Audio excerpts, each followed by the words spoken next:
হয়তো কাজে লাগতে পারে। আমাদের ইন্টারভিউর অভিজ্ঞতা থেকে দেখা গেছে যে আমরা প্রথমত অনেকেই এখানে যারা ফেস করবে ইন্টারভিউ, হয়তো স্কুলের টিচারই করতো, তারা আবার আছে। আমরা যে সাবজেক্টের কথা বলছি, যে সাবজেক্টের ইন্টারভিউ যারা নেয় বা এক্সপার্ট, তাদের কাছ থেকে কিছু যে প্রশ্নগুলো আসে, আমি মূলত অঙ্কের অধ্যাপক। আমরা ছাত্রছাত্রীদের যেটা জিজ্ঞেস করি, বিশেষ করে ওইটা জায়গায় যে আপনারা যেই স্কুলেই পড়াতে যাবেন, সেই ক্লাস 11-12 এখন রেজাল্ট বেরিয়েছে, সুতরাং 11-12 এখন অ্যাট প্রেজেন্ট যে সাবজেক্টের, যেমন ম্যাথমেটিক্সেই আমি টিচার, ম্যাথমেটিক্সের কি সিলেবাসটা আছে এটা কিন্তু আপনারা ভালো করে জেনে যাবেন। শুধু তাই নয়, যারা 9-10-এ পাস করে আসবে তাদেরকেও বলছি যে 9-10-এর যে বিশেষ করে মাধ্যমিকের যে পরীক্ষার যে সিলেবাস, সেখানে ম্যাথমেটিক্সের কি কি আছে এটা সম্বন্ধে একটা সম্যক ধারণা যেন থাকে।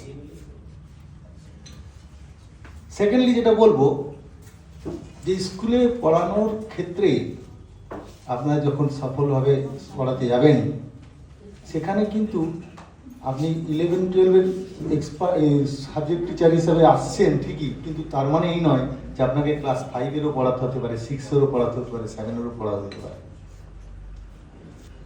আপনাদের একটাই কথা বলবো যে 11-12-এ যারা ইন্টারভিউ ফেস করতে যাবেন, সিলেবাসটা ছাড়াও টেক্সট বইটা খুঁটিয়ে একটু পড়বেন। ম্যাথমেটিক্সে যেমন টেক্সট বইটা খুঁটিয়ে পড়ার অর্থ, সেখানে এলিমেন্টারি জায়গাগুলো কিন্তু পড়তে হবে, সেগুলোকে ভালো করে দেখে রাখতে হবে।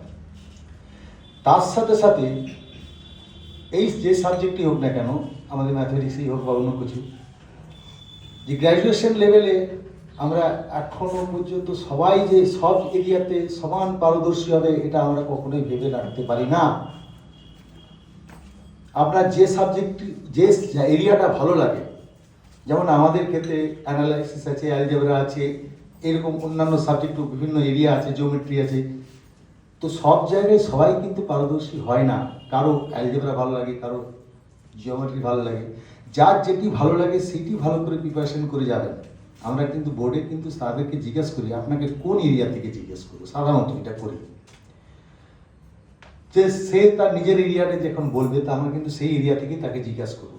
তাকে সেই এরিয়া যে প্রশ্নের সে সঠিক উত্তর দিবে তার মানে নয়, আমরা আরো গভীরে যাই, সে কতটা জানে সেটা আমরা বার করার চেষ্টা করি। আমাদের এমনও হতে পারে, এমন প্রশ্ন করলাম সে হয়তো জানে না, নির্দ্বিধায় বলবেন স্যার আমার ওটা পড়া এখন নেই বা ইয়েতে নেই, তাতে কিন্তু তোমার কোনো ক্ষতি হবে না, তোমার কিন্তু কোনোভাবেই আমরা খারাপ ভাববো না, হতেই পারে, এটা স্বাভাবিক ব্যাপার। সেরকমভাবে ম্যাথমেটিক্সের কথাই বলি, আমাদের এলিমেন্টারি জায়গাগুলো আমরা ইন্টারভিউতে দেখেছি যে খুব প্রাথমিক ক্লাস 5-6-এর যে ম্যাথমেটিক্স জায়গাগুলো একদম এলিমেন্টারি জায়গা, সেই জায়গাগুলো তো সে খুব ভালোভাবে পড়ছে কিন্তু খুঁটিয়ে পড়ছে না। সাপোজ ফর এক্সাম্পল যে লসাগু কথাটার ফুল ফর্মই হয়তো সে জানে না, দিব্যি সে অঙ্ক করে যাচ্ছে, কিন্তু লসাগু বলতে কি বোঝায়, লসাগুটা আসলো কেন, কিভাবে আসলো, এই জায়গাগুলো এইভাবে বলছেন। জিওমেট্রিতে আয়তক্ষেত্র কাকে বলে, এই জায়গাগুলো, এগুলো একটু কিন্তু ক্লিয়ার আইডিয়া থাকে, যে সেই আমি বলছি এক্সাম্পল ম্যাথমেটিক্সের কথা নেই, সেই সবার সাবজেক্টের কথা, এলিমেন্টারি জায়গাগুলো একটু ভালো করে দেখে যাবেন। আর যে এরিয়াটা আপনার ভালো লাগে সেই এরিয়াটা ভালো করে যাবেন। ইন্টারভিউটা সাধারণত আপনাকে ডিপ্রাইভ করবে না, সবসময় চেষ্টা করবে আপনার ভেতর থেকে কি কি জানেন আপনি, তার সেটা আমরা জেনে নিতে পারি। বেশ, এই কটি কথা বলে আমি আমার কথা শেষ করছি।